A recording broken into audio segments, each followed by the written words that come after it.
टीना डाभी, आप लोगों को पता होगा, वो आईएएस अफसर जिन्होंने आईएएस टॉप किया था।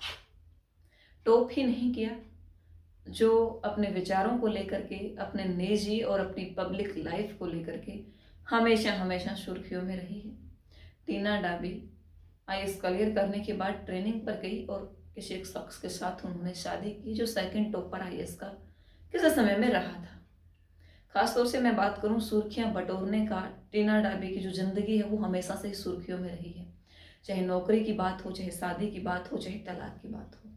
2 साल बाद जब तलाक हुआ तो भी सुर्खियां टीना डाभी ने बटोरी।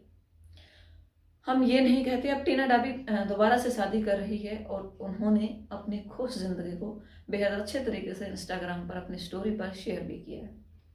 अब किसी की निजी लाइफ को इतना टटोलना, इतना उसकी लाइफ के अंदर जाना, मेरे ख्याल से मेरा एक तरीके से राइट नहीं है, मेरा कोई हक नहीं है।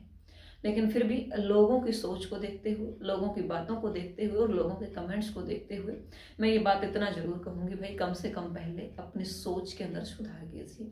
उसके निजी ज़िंदगी को जीना उसका अधिकार है, किसके साथ वो शादी करती है, किसके साथ वो तलाक करती है, किसके साथ वो अपना जीवन बिताना पसंद करती है और किसके साथ वो अपना जीवन बिताना पसंद नहीं करती।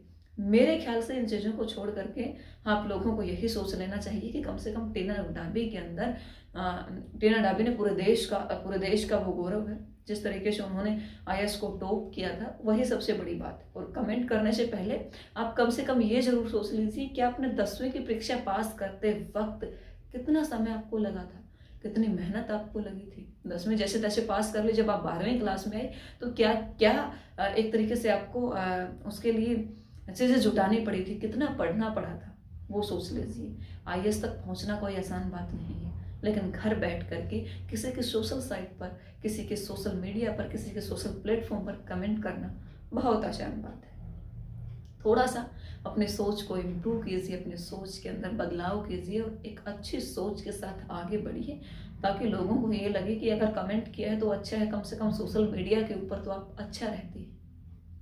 शादी, तलाक और दोबारा से रीमैरिज करना उनकी अपनी ज़िंदगी है, उनकी अपनी लाइफ है।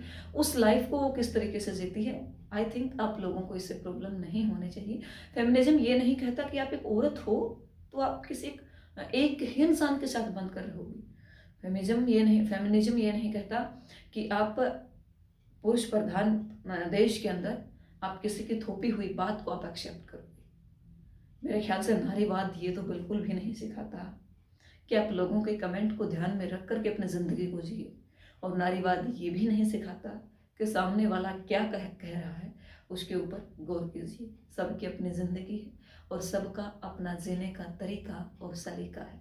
इस चीज़ के ऊपर आप लोगों को बिल्कुल भी विचार करने का हक नहीं है। आप क्या सोचते हैं इस बारे में? क्या लोगों की प्रतिक्रिया सही है या गलत है?